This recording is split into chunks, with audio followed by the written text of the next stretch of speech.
Hello বন্ধুরা, আজ আমরা আরেকটি নতুন ভিডিও নিয়ে উপস্থিত হয়েছি। আমাদের যে টপিকস চলছিল হ্যালো অ্যালকেন প্রস্তুতি, এই হ্যালো অ্যালকেন প্রস্তুতিতে যে অ্যান্টি মার্কনিকভ রুল, এই অ্যান্টি মার্কনিকভ রুল কীভাবে কাজ করে এই সম্পর্কে আজ আমরা আলোচনা করব। আমরা দেখো এরকম একটা সিস্টেম নিয়ে নিচ্ছি। এরপর এই সিস্টেমে আমরা যদি HBr নিই এবং হাইড্রোজেন পারক্সাইডের উপস্থিতি যদি বিক্রিয়াটি ঘটানো হয়, তাহলে কেমন ধরনের অ্যালকেন প্রস্তুত হবে বা কেমন ধরনের হ্যালো অ্যালকেন প্রস্তুত হবে। আমরা মার্কনিকভ রুলে জেনেছিলাম কি, যে নেগেটিভ পার্টটা কার সাথে যুক্ত হয় না, যেখানে কম সংখ্যক হাইড্রোজেন আছে সেই কার্বনের সাথে যুক্ত হয়। কিন্তু যদি H2O2 নেওয়া হয় এবং HBr থাকে, তাহলে এইখানে এই যে নেগেটিভ পার্ট, এই নেগেটিভ পার্ট কিন্তু যুক্ত হবে সেই কার্বনের সাথে যেখানে বেশি সংখ্যক হাইড্রোজেন আছে।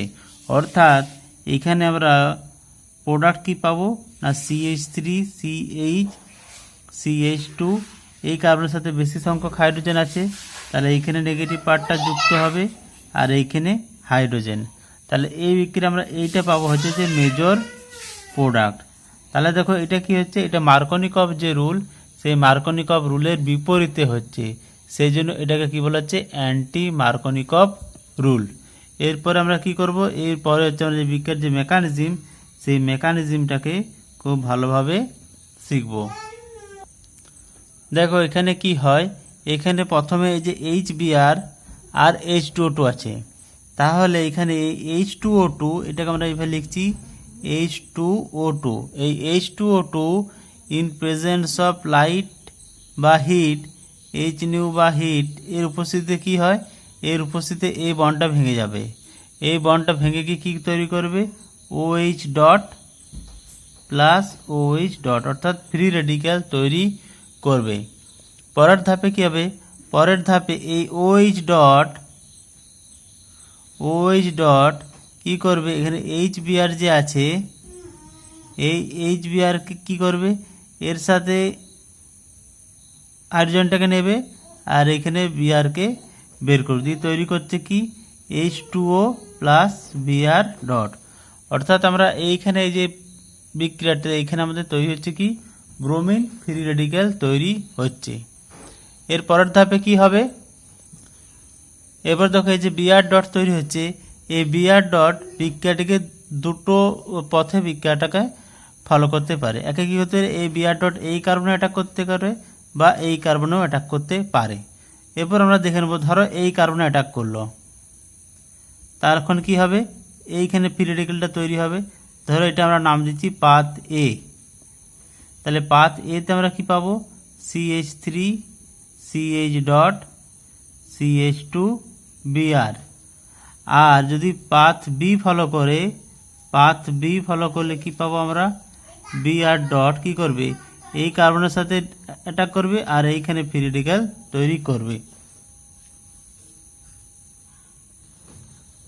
দেখো Br ডট যদি পাথ বি ফলো করে, তাহলে পাথ বি ফলো করলে কী হবে, Br ডট এই কার্বনের সাথে যুক্ত হবে আর এইখানে ফ্রি রেডিক্যাল তৈরি হবে। তাহলে আমরা কি পাবো, CH3 CH, এইখানে Br যুক্ত হবে আর এটা হচ্ছে কি CH2 ডট। তাহলে আমরা দেখো দুটো ইন্টারমিডিয়েট পেলাম। ধরো এই একটা ইন্টারমিডিয়েট, এই ইন্টারমিডিয়েটের নাম দিচ্ছি ধরো 1 আর এই ইন্টারমিডিয়েটের ধরো নাম দিচ্ছি 2। এই যে দুটো ইন্টারমিডিয়েট পেলাম, দেখো এখানে লক্ষ্য করে যে ফ্রি রেডিক্যাল তৈরি হচ্ছে। এবার দেখতে হবে এই দুটো ইন্টারমিডিয়েটের কার স্টেবিলিটি বেশি, যার স্টেবিলিটি বেশি হবে বিক্রিয়াটা সেই পথেই ফলো করবে। দেখো এইখানে এই যে CH ডট তৈরি হচ্ছে, এখানে দেখো এখানে 3 আর এখানে 2 5, তাহলে 5টা হাইপার কনজুগেটিভ স্ট্রাকচার পাবো, 5 হাইপার কনজুগেটিভ স্ট্রাকচার। আর যদি এই পথে ফলো করে, তাহলে আমরা দেখো CH2 ডট এর পাশে একটাই আলফা হাইড্রোজেন আছে, তাই গেলে এইখানে হচ্ছে only one hyper conjugative structure. তাহলে এইখানে দেখো আমরা কি পাচ্ছি, 5টা হাইপার কনজুগেটিভ স্ট্রাকচার পাচ্ছি, এখানে একটা হাইপার কনজুগেটিভ স্ট্রাকচার পাচ্ছি। তাহলে অবভিয়াসলি কি হচ্ছে না, এর স্টেবিলিটি কি হচ্ছে, বেশি হচ্ছে। তাহলে আমরা কি লিখতে পারি, যে স্টেবিলিটি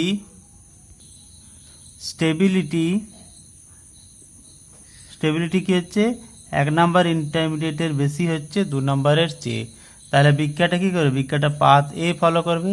এবার পাথ এ যদি ফলো করে তাহলে এর পরের ধাপে কি হবে, এখানে এই যে ইন্টারমিডিয়েটে ফ্রি রেডিকেলটা তৈরি হচ্ছে, এ আবার কি করবে, আর একটা HBr আছে, এই HBrকে অ্যাটাক করবে, এখান থেকে হাইড্রোজেনটাকে নেবে আর বিআরকে বের করবে। তাহলে আমরা কি পাচ্ছি, CH3 CH2 CH2 Br।